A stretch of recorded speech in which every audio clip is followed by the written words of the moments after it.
오늘 시간에는 예수님은 하나님 아버지인가 하나님과 하나인가 이 제목으로 함께 말씀의 은혜를 나누기로 합니다. 예수님은 하나님 아버지인가 아니면은 하나님과 하나인가? 같은 말 같죠? 같은 말 같은데 전혀 다른 거예요. 그러니까 이게 뭐 얼핏 보기에는 말장난 같은 그런 건데요. 하나님의 실체를 정확히 알면 이게 아주 중요한 걸 알게 돼요. 근데 여기까지 들어오기가 쉽지는 않을 거예요. 지난주에 하나님께서 아버지와 아들은 하나인가 둘인가라는 그 제목으로 제가 말씀을 전했는데 그 말씀이 지금 기본적인 베이스가 되어 있어야 오늘 이 말씀을 이해하는 것이고 그렇지 않으면 이거 조금 이해하기 어려워요. 아주 지금 고급스러운 말을 한 거예요. 아주 이 조직 신학자들이 골머리를 앓는 것을 저는 지금 쉽게 이제 전하려고 여러분에게 말씀을 전해줄 거예요. 말씀을 전하는데 말씀을 정신 차리고 잘 들으시면 요게 바로 성경이 말하는 하나님. 요게 실제 하나님이고 우리가 그동안에 들어왔고 알고 있었던 하나님은 잘못 들어왔구나라는 사실이 딱 들어오게 하는 아주 귀중한 말씀이에요. 자, 예수님은 아버지 하나님인가? 네, 그러니까 예수님은 아버지인가? 좀 줄여서 예수님은 아버지인가? 이렇게 말하는 데가 있을까요? 없을까요? 있어요. 전 세계에 그런 교회가 있습니다. 그것을 일종의 유일신이라고 지칭하는 교단이 있습니다. 유일신 교단. 그러니까 하나님을 유일신으로 믿는데 그 유일신으로 믿는 교단의 그 사상을 들어보면은 예수님이 아버지다 이렇게 가르쳐요. 그러니까 그 예수님이 아버지다 이렇게 얘기를 해버립니다. 그런데 이것은 큰 실수예요. 큰 잘못입니다. 그러면 거꾸로 얘기해 보겠습니다. 예수님은 아버지가 아니다. 아까는 예수님이 아버지다. 이게 크게 잘못된 거예요. 좀 이따 나중에 알게 될 거예요. 두 번째, 예수님은 아버지가 아니다. 이게 맞느냐 그러면 이것도 틀린 거예요. 이것도 틀린 거라. 그러니까 우리가 믿고 있는 하나님은 예수는 아버지다라는 말도 아니고 예수님은 아버지가 아니다 그 말도 아니에요. 어떻게 말해야 되냐? 예수님과 아버지는 하나다 이렇게 말해야 돼요. 이 말의 차이가 아주 중요한 차이를 낳습니다. 자, 쉽게 설명해 봅니다. 예수님은 아버지다라고 얘기해 버리면 양태론으로 가는 거예요. 좀 더 설명하겠습니다. 예수님은 아버지가 아니다. 삼신론으로 가는 겁니다. 자, 양태론이라는 게 뭐냐? 이 양태론이라는 것은 하나님은 한 분이다라는 것을 강조하다가 실수한 거예요. 잘못된 교리를 만든 게 양태론이고, 삼신론은 뭐냐? 하나님은 삼위로 계신다라는 것을 잘못 만들어서 삼신론이 되는 거예요. 그러니까 오늘날에 신앙생활을 하는 사람들의 얘기를 들어보면 양태론적으로 얘기를 하기도 하고 삼신론적으로 얘기도 합니다. 그런데 자기가 지금 정확히 성경에 말하는 그 하나님에 대해서 잘 모르니까 그렇게 얘기를 하는 거예요. 물론 그들이 틀렸다고 말하기는 어렵지만 그렇게 믿지는 않을 거예요. 그런데 표현을 그렇게 하는 거예요. 그럼 듣는 사람이 그렇게 들을 수 있다는 거예요. 자기는 그렇게 안 믿어도. 그럼 양태론이 뭐냐? 양태론이라는 것은 모양이 다르다는 거예요. 모양 양자가 그다음에 그 태자가 양태의 그 어떤 모습을 가리키는 거지 않습니까? 다양한 하나님은 한 분인데 다양한 모습으로 나타나서 일을 한다. 이게 양태론입니다. 그러니까 양태를 쉽게 설명하면은 이제 정보배 목사를 일으키겠습니다. 제가 교회 오면은 저를 누구라고 부르냐면 목사님 이렇게 부르잖아요. 목사님. 이렇게 부르는데 제가 집에 가면 우리 아들 딸이 저에게 뭐냐면은 아빠라고 불러요. 그렇죠? 그런데 저희 집사람이 저를 어떻게 부르느냐? 저희 집사람이 저를 가람이 아빠라고 부르는데 보통은 여보 이렇게 부르잖아요. 그죠? 우리 집은 그 여보라는 말을 좀 안 썼어요. 지금까지 안 써서 한 번도. 가람이 엄마, 우리 가람이가 첫째입니다. 가람이 아빠 이렇게 쓰는데, 예. 어쨌든 여보 이렇게 쓰는 거예요. 보통 이제 그렇게 하는 거잖아요. 그런데 내가 그러면 딴 사람이냐? 똑같은 나죠. 나 한 사람을 교회 오면은 목사님, 집에 가면 아내는 여보, 우리 자식들은 아빠 이렇게 부르지만 딴 사람이 아니잖아요. 하나를 얘기하는 거예요. 한 사람. 그 한 사람을 지칭하는 것인데 보는 각도에 따라서 이렇게도 역할이 되는 거죠. 교회 하면 목사 역할, 집에 가면 아내에 대해서는 남편의 역할, 자식에 대해서는 아버지의 역할을 한다라는 거예요. 그런데 이게 양태론 이단이 될 수밖에 없는 것은 왜 그러냐면, 자, 제가 집에 가서 있을 때에 교회는 없잖아요. 그러면은 집에 가 있을 때에 저희 집사람이 뭐라고 부르냐? 가람이 아빠라고 부르기보다는 목사라고도 많이 불러요. 목사님이라고. 그러니까 교회적 직분으로 부르는데 원래는 여보라고 불러야 되잖아요. 그런데 보세요. 이 목사라는 직책이 집에 갔을 때는 없어지는 거잖아요. 여보라면 남편이 해야 되잖아요. 밥 먹어 그럴 때 제가 순종할까요? 안 순종할까요? 밥 차려놨어요. 그러면은 모든 거 중단해야 될까 안 해야 될까요? 모든 거 중단하고 가야 돼. 다시는 밥 안 차려준다고 그래. 내가 꼼짝을 못해요. 그리고 아무리 중요한 일을 하다가도 밥 차려놨어요. 그러면은 그냥 모든 거 중지해야 돼. 네. 그 안에 내가 남편이잖아요. 남편은 노릇을 해야지. 그리고 매달마다 용돈을 줘야 되잖아요. 용돈 안 주면 안 되지. 어떻게 가서 밥 먹을 이런 장만을 해가지고 옵니까? 네. 그래서 그 남편으로서의 그 역할을 해야 된다 그 말이죠. 그러니까 사실 우리 아내에게는 남편입니다. 그래서 제가 저희 집사람이 저한테 시집 올 때 처음에 그랬어요. 내가 과연 목사 부인으로서 일을 잘할까요? 근데 내가 그랬어요. 나의 아내로서만 잘해주면 됩니다. 근데 지금 봐서는 그러지는 않아요. 목사 부인의 역할이 있나 봐요. 근데 어쨌든 그렇게 제가 얘기를 했어요.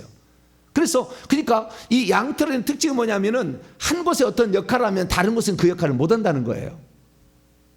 내가 집에서 우리 집사람의 남편의 역할을 하면은 목사 역할을 안 한다는 거예요. 여기 교회에서는 목사 역할을 하는 거죠. 물론 제가 집에 가서 목사가 아닌 건 아니에요. 그러나 우리 자식이 목사님이라고 나를 부르지는 않아요. 항상 아빠라고 불러요. 우리 자식들은 항상 아빠라고 불러요. 그러니까 우리 자식들은 제가 목사이겠죠. 그렇지만 아빠가 더 우선하는 것에서 아빠의 역할을 하는 겁니다. 그래서 이 잘못 나가면 양태로는 어떤 역할을 감당하면 어떤 역할은 없는 거예요. 안 되는 겁니다. 그러니까 하나님께서 아버지시라고 했는데 아버지가 예수입니다. 그래버리면 하늘에는 공석당사가 되는 겁니다. 그 역할이 없어지는 거예요. 그 역할이 없어지면서 공석 상태가 되기 때문에 우주를 누가 다스리냐 그러면 아버지가 아들이 되어버렸으면 아들이 또 성령이 됐다는 거잖아요. 이게 양태론이에요. 양태론 이단은 큰일 나는 거예요. 동시에 하나님이 존재하는 걸 인정하지 않기 때문에 동시에 지금 역할을 하잖아요. 저는 이 집에서 제가 우리 집사람의 남편으로서 밥 먹고 있으면 교회에서 목사 안 한다니까요. 그 시간에는 동시에 역할을 안 한다니까요. 근데 하나님은 집에서 식사하면서도 교회에서는 목사하고 있다니까. 이것이 성경이 말하는 하나님이에요. 아시겠죠? 네, 하나님은 동시에 존재하면서 동시에 역할도 하고 있는 거예요 지금. 그런데 양태론의 이단은 뭐예요? 아버지는 아들이다 이렇게 함으로써 아버지가 아들로 되어버리니까 하늘에는 공석 상태가 되는 것이고 아버지가 아들 역할만 하는 것이 아버지 역할을 안 하는 거예요. 그러니까 문제가 되는 거예요. 그래서 양태론을 이단이라고 한다. 사벨리즘이라고 하죠. 그래서 사벨리우스죠. 사벨리즘이죠. 그렇게 얘기를 하는 거예요. 그리고 그 다음에 이제 아버지가 아들이 아니다. 그러면 이렇게 아니다라고 얘기하는 그 입장이 있어요. 이것은 30년 쪽으로 이해할 가능성이 많아져요. 30년 쪽. 왜? 아버지가 아들이 아니니까.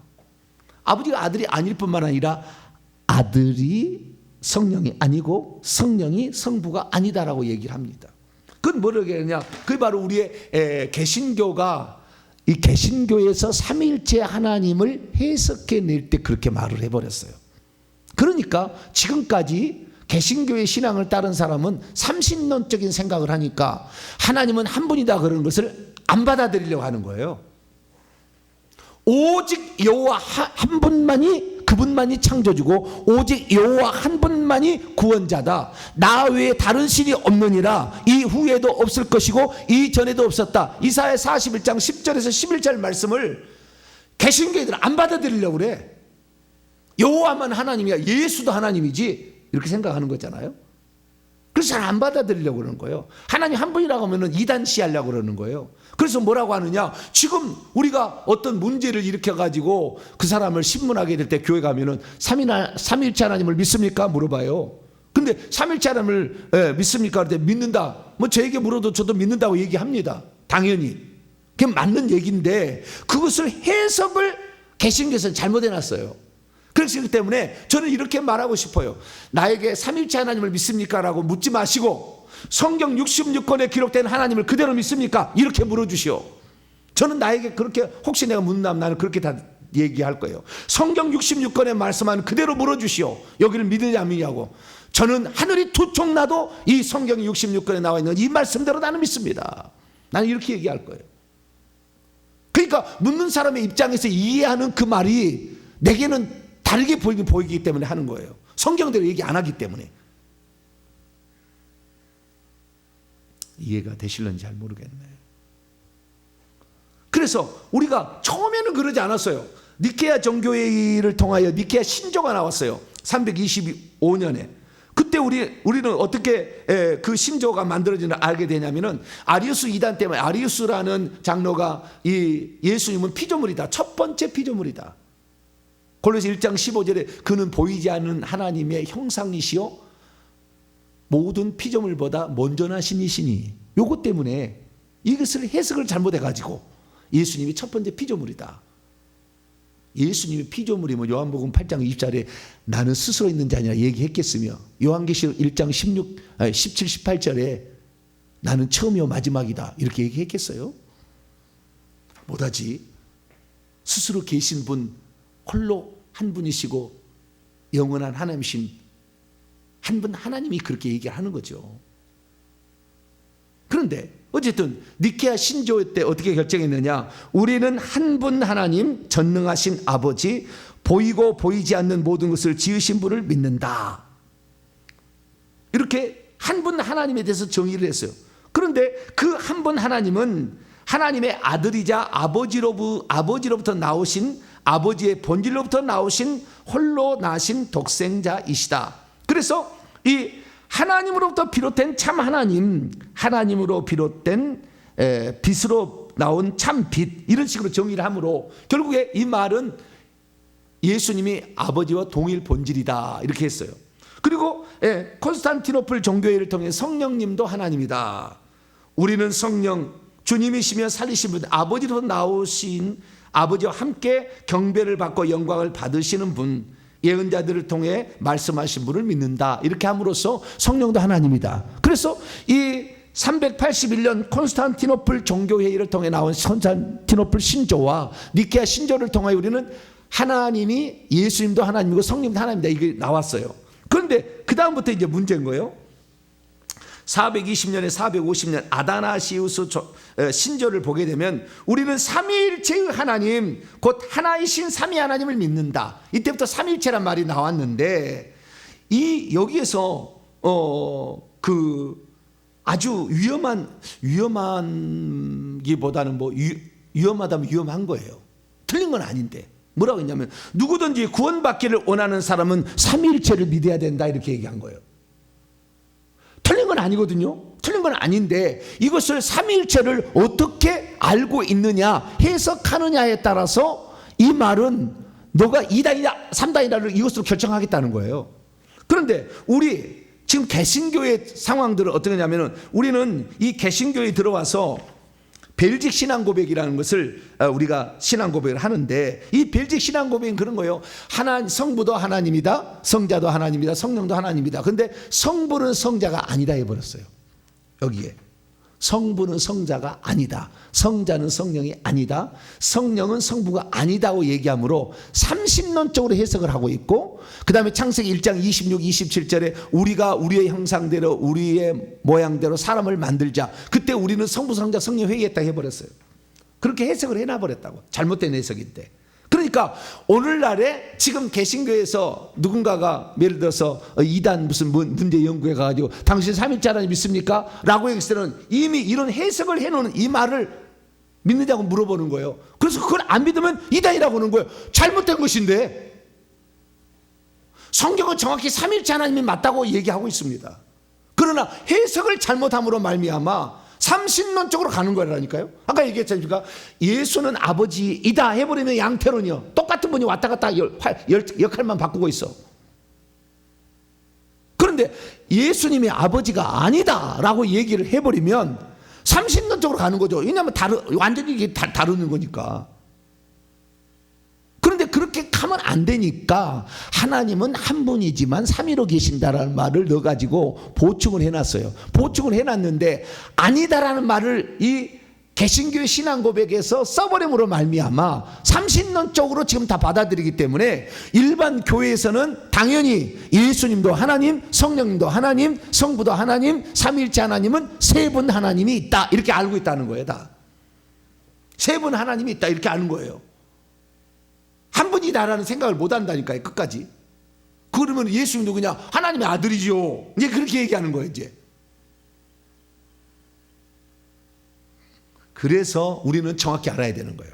자, 그러면 이 차이에 대해서 이게 지금 잘못된 양태론도 아니고 삼신론도 아닌 성경이 말하는 하나님은 뭐냐, 삼위일체 하나님의 정의는 뭐냐 이거예요. 우리가 알아야 될 몇몇 사실은 아버지와 아들은 분명히 구별됐어요. 아버지와 아들인 것도 아니고 아들이 아닌 것도 아니에요. 그러나 구별되게 항상 나오는 거예요. 구별되게 나오는 거예요.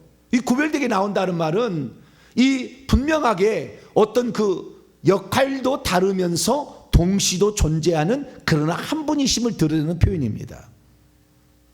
성경에 그것이 한두 번 나온 게 아니에요. 예, 사도 바울이 편지를 쓰게 될 때 인사말을 하지 않습니까? 인사말을 하게 될 때 그 인사말에 어떻게 쓰고 있느냐 대표적인 예를 보겠습니다. 자, 고린도전서 1장을 열어보죠. 로마서도 나와 있는데 로마서보다는 고린도서가 더 분명하게 확인할 수 있기 때문에 봅니다. 이 모든 편지에 그래 나와요. 12번 나와요. 자, 고린도 1장 3절입니다. 3절. 1절에도 보면은요, 하나님의 뜻을 따라 그리스도 예수의 사도로 부르심을 입은 바울과 형제 소스네들은 하나님과 그리스도 예수를 구별하고 있잖아요. 3절이 중요합니다. 시작. 하나님 우리 아버지와 주 예수 그리스도로부터 은혜와 평강이 있기를 원하노라. 아멘. 구약에는 단 한 번도 쓰지 않는 표현이 나오는데 아버지라는 표현이에요. 누구에게 붙이게 있느냐? 하나님에게 붙이고 있습니다. 하나님 우리 아버지 그리고 주 예수 그리스도로부터 은혜와 평강이 너희 있기를 원한다. 이렇게 표현을 하는 거죠. 만약에 아버지의 역할이 없다든가 아버지가 동시에 존재하지 않는다고 한다면 아버지가 아들로 오셔가지고 아들이 되셨다고 한다면 하나님 아버지하고는 안 나와야죠. 그냥 하나님이신 우리 주 예수 그리스도의 로부터 은혜와 평강이 너희 있기를 원하노라. 하나님이신 우리 주 예수 그리스도 이렇게 나와야 되는 거잖아요. 근데 하나님 아버지하고 구별시켜 놨잖아요. 계속 그렇게 나와. 자, 고린도후서 또 1장 열어봐요. 고린도후서 1장 거의 똑같은데요. 2절인데요. 2절 1절부터 한번 읽어보죠. 시작. 하나님의 뜻으로 말미암아 그리스도 예수의 사도된 바울과 형제 디모데는 고린도에 있는 하나님의 교회 또 아가야에 있는 모든 성도에게 하나님 우리 아버지와 주 예수 그리스도로부터 은혜와 평강이 있기를 원하노라. 하나님 우리 아버지가 있고 그리고 주 예수 그리스도가 있어요. 그럼 두 분이냐? 두 분이 아니에요. 한 분이세요. 그건 좀 이따 더 설명하고 두 분이, 이게 두 분으로 나온다 그 말이에요. 여기에 두 분이 계속해서.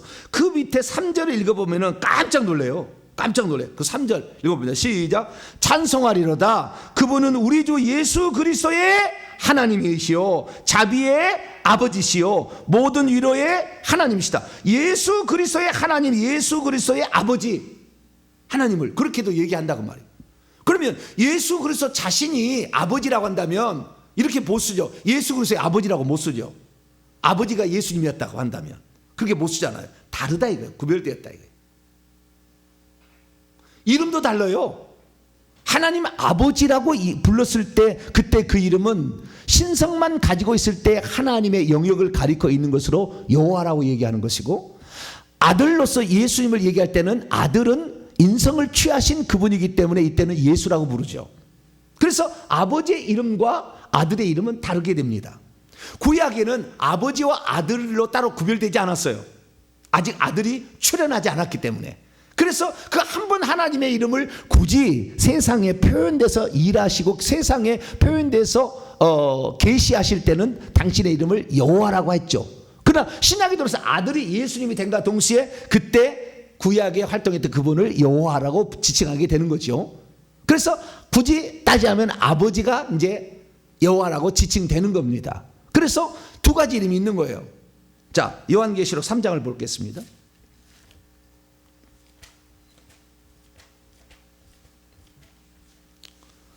예수님이 하신 말씀을 잘 들어봐야 돼요. 3장 12절. 요한계시록 3장 12절 읽습니다. 시작. 이기는 자는 내 하나님 성전, 지금 예수님이 얘기하고 있거든요. 이 말을. 네. 지금 빌라델비아 교회에게 그 이기는 자의 약속을 예수님이 하고 있어요. 그 예수님이 뭐라고 하냐면 이기는 자는 나의 하나님의 성전에 그를 기둥이 되게 하겠다. 그는 결코 다시 나가지 아니하리라. 내가 하나님의 이름과, 여기에 나의라는 말이 빠졌어요. 내가 나의 하나님의 이름과, 나의 하나님이라고 얘기한다. 예수님이 나의 하나님이라고. 나의 하나님의 이름과 하나님의 성 곧 하늘로부터 내 하나님께로부터 내려오는 세루살렘의 이름과, 세 개의 이름이에요. 세 번째, 나의 새 이름을 그에 의해 기록하리라. 여기서 나는 누굽니까? 예수님을 지칭하는 거잖아요. 예수님을 지칭하는 건데 나의 새 이름이라고 얘기하므로 이 나의 새 이름이라는 이 한 글자 때문에 우리는 예수님이 한 분 하나님, 스스로 계신 하나님이라고 알아요. 왜? 나의 이름이 구약에는 여호와라고 불렸지 않느냐? 지금은 나의 새 이름은 예수라고 불린다. 나를 내가 이전에는 여호와라고 내가 계시를 한 것이고 이제는 내가 아들 예수로 계시한 거야. 그러니까 나의 새 이름이라고 얘기하는 거예요. 한 분 하나님의 입장에서 지금 예수님 얘기하고 있는 거예요. 이 얘기는.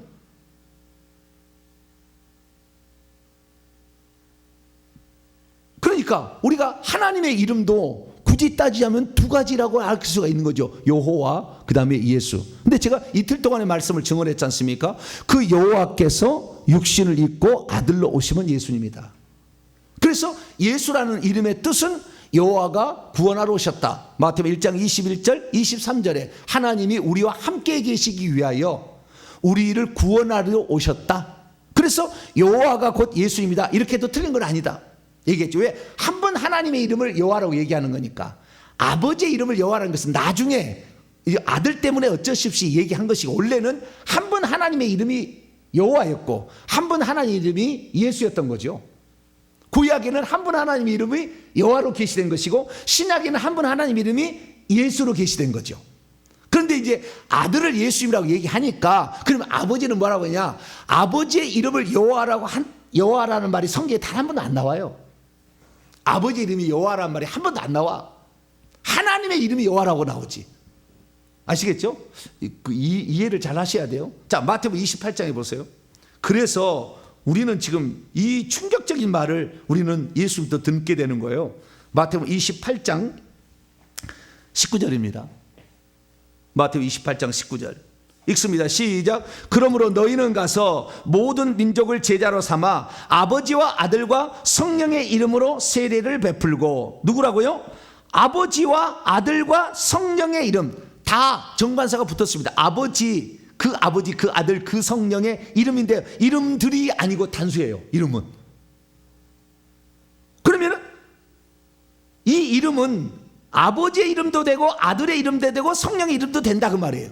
그런데 이 아버지와 아들과 성령의 이름으로 이 이름은 동시에 이름이에요. 아버지의 이름도 되고 아들의 이름도 되고 성령의 이름도 되는데 이 이름으로 세례를 주라고 그랬어요. 그런데 사도행전 보면은요, 딱 4차례 세례를 주는 장면이 나오는데 그 중에서 예루살렘 교회 사도행전 2장 38절 보면은 베드로가 이르되 너희가 회개하여 각각 예수 그리스도의 이름으로 세례를 주라고 그래요. 아버지와 아들과 성령의 이름으로 세례를 주라 했는데 예수 그리스도의, 예수라는 그 이름으로 세례를 주라 이렇게 돼 있어요.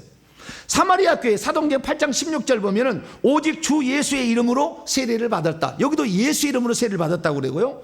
고넬료 가정 사도행전 10장 48절 보면 명하여 예수 그리스도의 이름으로 세례를 받았다. 여기도 예수의 이름으로 세례를 주라고 그러고, 에베소 성도들 사도행전 19장 5절 보면은 그들이 듣고 주 예수의 이름으로 세례를 받으니, 전부 예수 이름으로 세례를 줘. 예수의 이름은 아버지의 이름이요 아들의 이름이요 성령의 이름이다. 딱 나오는. 그러니까 우리는 보통 생각할 때 예수를 아들의 이름으로만 생각하고 있는데 사실은 한 분 하나님의 신약의 이름이죠. 정확히 표현하자면. 왜 아버지의 이름을 여호와라고 하는 것도 조금 애매한 표현이에요. 그것도 구별됐을 때 굳이 나눠서 이렇게 얘기하는 것이지, 원래는 여호와는 구약에 계시는데 한 분 하나님 이름, 예수는 신약에 계시던 한 분 하나님의 이름, 이렇게 딱 정리를 하는 거예요. 아시겠죠? 그래서 구별되어 계속 나온다는 거예요. 그러나 이 한 분 하나님의 각각의 표현들일 뿐이지, 동시 존재하시는 각각의 표현들이 둘이라고 말하면 안 된다는 거죠. 한 분 하나님이 아들로 오셔서 일하고 있었으니까. 그러나 하나님은 하늘에도 계시고 이 땅에도 계시죠. 그래서 하늘에 계신 분을 굳이 표현하라면 아버지라고 표현한 것이고, 이 땅에 육신을 입고 오신 예수를 표현할 때는 아들이라고 표현한 거예요. 그래서 두 인격의 차이가 생기기 시작한 거죠. 의지와 생각과 감정이 다른 존재가 양쪽에 있게 된 거예요. 그 대표적인 케이스가 겟세마네 동산의 기도죠. 자, 마태복음 26장.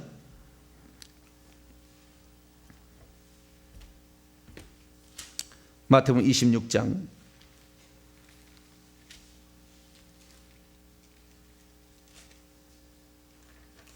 겟세마네 동산의 기도 39절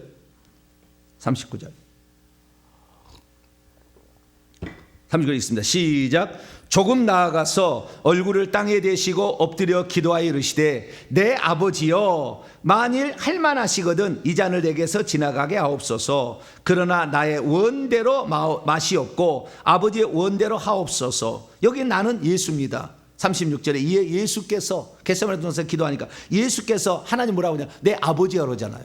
원이 다르잖아요. 뜻대로 원하시는 대로, 아버지의 당신의 원하시는 대로 당신의 원하시는 뜻이 있고 나의 원하는 뜻이 있다 이거잖아요. 인간을 입으신 그 존재, 뜻이 다르다는 거잖아요. 둘로 구별되어 있잖아요. 근데 얼마나 웃기냐면요, 원래 예수님은 아들로서 존재를 하고 있었는데 만세 전에 아버지로부터, 하나님으로부터 나왔어요. 하나님부터 나오는 순간 나오게 하신 분은 아버지라고 불리는 것이고 나오신 분은 아들이라고 불리는 거예요. 아직 그렇게 그렇게 명칭하기 어려워요. 어렵지만 자우지가 그렇게 이해를 하세요. 그렇게 있다가 예수님이 이 땅에 오신 거예요. 나오셔 있는 상태에서 오신 거예요. 그때 나와서 온 게 아니라, 예수님 성취하실 때 나온 게 아니라 나와 있다가 그 다음에 이 땅에 오셨어요. 이 땅에 오셔서 다시 가실 때는 어떻게 가시느냐, 요한복음 1장 18절에 아무도 하나님을 본 사람이 없으되 아버지의 품속에 있는 독생하신 하나님이 나타내셨다 얘기하잖아요. 그래서 그 독생하신 하나님이 아버지의 품속으로 다시 가야 되는데 아버지의 품속으로 안 가요. 전부 요한복음 읽어보면 아버지를 향하여 간다고 그래요. 아버지를 향하여, 하나님을 향하여 간다고 돼 있어요. 두 가지밖에 없어요. 그러면 품속으로 안 들어가는 거예요. 그래서 우리는 지금 천국에 가면은요, 하나님이 아들로 표현되어 있기 때문에 표현된 하나님이신 아들이 보좌에 앉아 있는 것을 봅니다. 천국에 가면 보좌가 3개 있잖아요. 한 개 보좌, 구약에 있는 똑같이 보좌인데 그 보좌에 아들이셨던 예수님이 앉아 계시는 것을 봅니다. 향하여 가는 거예요. 그 속으로 안 들어가요. 왜? 우리를 향하여서 하나님께서 너희의 죄를 위해서, 내가 한 분의 하나님이 너희 죄를 위해서 피조물이 되어서 인간이 된 적이 있었다라는 것을 영원히 보라 이거예요. 그래서 예수님의 손, 여기 아니에요. 여기에 박혔습니다. 여기 이 손바닥 한 가운데야 발목 두 개를 겹쳐서 딱 찌른 그 장면에 못 박힌 장면이 선명하게 그대로 있어요. 찔린 자국도 있고 옆구리도 있고, 그 영원한 간증이요. 내가 너희들을 위하여 피 흘려 죽었다. 이것을 하나님이 영원히 우리에게 가르치게 해서, 그래서 요한계시록에 예수님을 지칭하는 표현은 일찍 죽임을 당한 어린 양, 그 어린 양의 생명책에 이름이 기록되지 않은 자는 성 밖으로 간다, 불못에 간다, 이렇게 되어 있다고요. 어린 양의 생명책에 기록되지 아니한 자마다 666 짐승의 표를 받을 것이다, 이렇게 얘기한다고요. 그 어린 양의 요한계시록 5장에 이 네 생물과 24장로와 천사들과 피조물부터 경배를 받고 있다고요. 그래서 우리는 이 예수 그리스도가 한 분 하나님이 우리를 구원하기 위하여 육신을 입고 있는 아들이다, 이라는 사실을 알게 되는 거죠. 그래서 우리는 성경을 어떻게 봐야 되느냐, 요한복음의 말씀으로 제가 한번 정리를 해봅니다. 자, 요한복음 8장 이제 정리를 해봅시다. 요한복음 8장 42절 말씀으로 한번 정리를 해보겠습니다. 구별되었다라는 측면을 정확히 얘기해 줄 수 있는 거예요. 요한복음 8장 42절 읽습니다. 시작. 예수께서 이르시되 하나님이 너희의 아버지였으면 너희가 나를 사랑하였으리니 이는 내가 하나님께로부터 나왔고 그리고 왔음이라. 나는 스스로 온 것이 아니요 아버지께서 나를 보내신 것이다. 그러니까 우리가 그동안에 이 한 분 하나님을 듣기 전에는 어떻게 했냐면은, 하나님이 이처럼 세상을 사랑하사 독생자를 주셨으니, 보내셨으니, 그렇게만 알고 있어서, 그래서 우리는 그동안에 하나님은 아들을 보내신 분이라고 얘기를 했고, 그 다음에 예수 입장에 나를 보내셨던 분, 이렇게 아버지를 지칭한 것이고, 예수님은 보냄을 받아서 이 땅에 오신 분이라는 의미로 아들이라는 표현을 썼습니다. 틀린 거 아니죠. 맞습니다. 그런데 이렇게 표현을 하다 보면 두 분 하나님처럼 인식이 되는 거잖아요. 그렇기 때문에 예수님이 분명히 오늘 요한복음 10장 30절에 뭐라고 했느냐, 나와 아버지, 요걸 얘기하는데요. 원문을 직역해 가면은 나와 아버지는 하나이라는 말이 아니에요. 원문을 직역해 봅니다. 원문을 직역하면 이렇게 되어 있습니다. 나 자신, 에고라는 말이 아예 들어가 있어요. 이것은 강조하는 거거든요. 나 자신, 에고, 나 자신, 그리고 카이, 나 자신과 아버지 파테르가 있는데 곧 우리는 하나이니라. 1인칭 복수, 우리라는 말을 넣어야 됩니다. 그래서 나 자신과 아버지 곧 우리는 하나이니라. 그러니까 아버지가 나를 보내셨다고 해서 나는 하나님이 아니고 한 분 하나님이 아닌 게 아니라 한 분 하나님으로서 온 거예요. 그러니까 우리가 정확히 예수님을 우리가 정확히 표현하자면 예수님은 아들이면서 한 분 하나님의 다른 표현이다, 이렇게 딱 정리하면 제일 좋아요. 뭐라고요? 예수님은 아들이면서 한 분 하나님의 다른 표현이다, 이렇게 딱 표현하면 돼요. 그래서 나와 아버지는 하나예요. 나는 아버지다라는 말을 한 번도 예수님이 한 적이 없다니까요. 나는 아버지다라는 말, 예수는 아버지다, 아들은 아버지다라는 말이 한 번도 한 적이 없어요. 아니다라는 말도 한 적도 없어. 어떻게 해요? 나와 아버지는 하나다, 한 분 하나님이 표현한 거니까. 그래서 우리가 어떻게 이것을 잘 이해를 하냐면, 요한복음 17장 22절에도 우리가 하나 된 것 같이, 우리라는 표현을 쓰는데 이때는 아버지와 아들로 이렇게 인격이 분리되어 있으니까 우리라는 표현을 쓴 거죠. 그래서 하나다라는 걸 알 수가 있어요. 그 하나다는 걸 알 수가 있는데, 자, 그러면 제가 정확하게 이제 구별을 시켜 드릴게요. 예수님의 아버지이다 라고 하면 양태로라고 그랬죠. 왜 그렇게 말할 수 없느냐? 아버지라는 것은 신격만 갖추신 하나님을 뜻하는 거예요. 왜?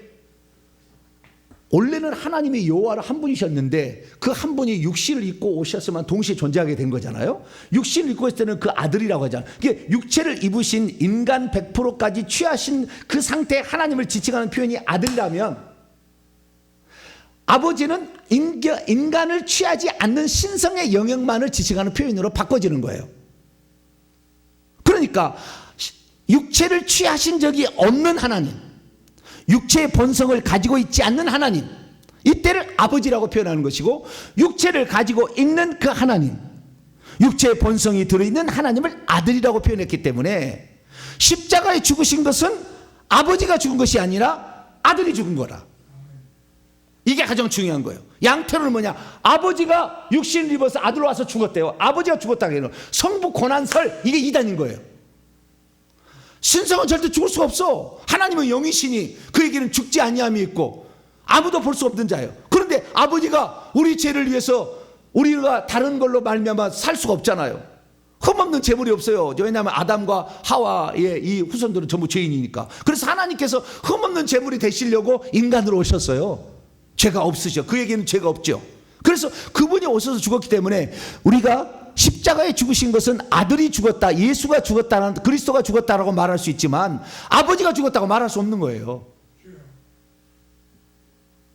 하나님이 피 흘렸다고 말할 수 있지만 아버지가 피 흘렸다고 말할 수는 없는 거예요.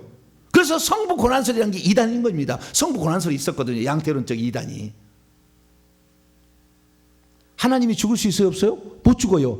죽으려고 아들이 된 거예요. 그래서 우리가 십자가에 죽으신 분은 다 누구다? 아들이 죽었다고만 얘기해야 되는 거예요. 예수가 죽었다고 얘기하는 거지, 하나님이 죽었다고 얘기하기도 곤란한 것이고, 아버지가 죽었다는 완전히 아닌 거예요. 절대 죽을 수 없어, 아버지는. 그래서 이 아버지는 신격의 하나님, 영이신 하나님, 육체를 입으신 적이 없는 하나님을 지칭하는 용어라면, 아들은 신격과 인격을 동시에 가지고 있는, 그래서 이 신성과 인성을 100% 가지고 있는 그 하나님, 육체로 오신 하나님을 지칭하는 거죠. 골로새 2장 9절 보면은 그분 안에는, 예수 안에는 신격의 모든 충만이 몸으로 거주하고 있다. 그래, 예수 안에는 신격과 인격이 100% 하나님에서 100% 사람인 거죠. 그래서 왔죠. 근데 그분은 오신 이유는 단 하나, 죽으려고, 피 흘려 죽으려고. 하나님 피가 없어요. 피 흘려가 없어요. 자, 사도행전 20장입니다. 이제 사도행전 20장. 바울이 그래서 뭐라고 했느냐, 이렇게 얘기한 거예요.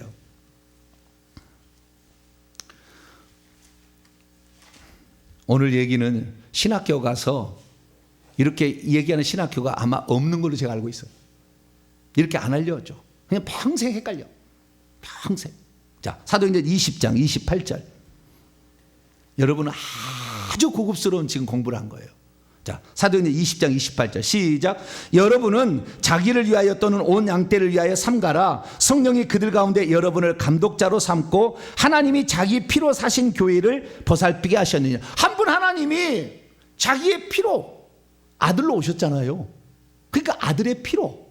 그래서 우리는 하나님이 죽었다 할 수는 없어요. 절대 그럴 수 없는 거죠. 불가능하죠. 죽지 못함이 냐는 분이니까. 아들이 죽었다, 예수님이 죽었다, 이것은 인성을 취하신 그분이 인성이 죽은 것이 신성이 죽은 것도 아니에요. 그런데 자, 우리가 아들이 죽었다, 예수가 죽었다 표현할 수 있으나 하나님이 죽었다고 표현할 수 없고, 특히 그건 애매한 표현이고, 아버지가 죽었다는 것을 절대 안 되는 것이고, 그러나 예수님은 한 분 하나님이기 때문에 한 분 하나님의 피를 흘렸다, 그렇게 말할 수도 있어요.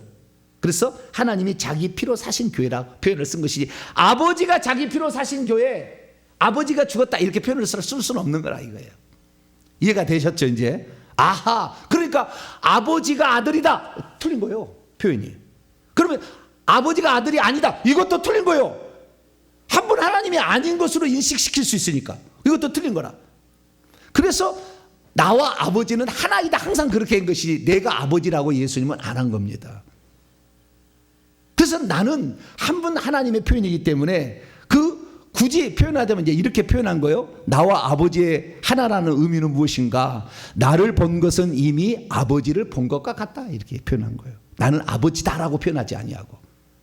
그래서 나를 보내셨던, 나를 본 자는 아버지를 보았거늘 얘기할 수 있고요. 두 번째, 나를 믿는 것은 나를 믿는 것이 아니라 나를 보내셨던 이 한 분 하나님이니까, 그분도 그렇기 때문에 나를 보내셨던 이를 믿는 것이다, 이렇게 표현할 수 있고요. 나를 영접하는 것은 나를 보내셨던 이를 영접하는 것이다. 이렇게 표현할 수 있는 것이고, 나를 알았다면 내 아버지도 알았다. 한 분 하나님이니까 그렇게 표현할 수 있는 것이고, 다섯 번째, 내가 말하는 것은 내 말이 아니라 나를 보내셨던 아버지의 말씀이다. 요한복음 14장 10절에 나는 아버지 안에 가고 아버지는 내 안에 계시는 것을 내가 믿지 아니하느냐. 내가 너에게 이르는 말은 스스로 하는 것이 아니라 아버지께서 내 안에 계셔서 그 일을 하고 있다. 지금 아들로 오셔서 나를 미워하는 것은 나를 미워하는 것이 아니라 내 아버지를 미워하는 것이다. 이렇게 말할 수는 있어요. 그렇죠? 예, 예수님 이렇게 말할 수 있어요. 그것은 아버지와 아들은 하나이기 때문에 영원히 하나. 근데 동시 존재하는 거예요. 지금 동시에 존재하면서 영원히 하나인 거예요. 그래서 우리는 예수를 믿을 때 예수님은 아들이자 한 분 하나님의 또 다른 표현이다. 이렇게 정의하는 것이 지금까지 나와 있는 삼위일체에 관한 가장 완벽한 정의가 아닐까. 왜 그렇습니까? 하나님만이 가지고 있는 동시 존재의 특성이 있기 때문에.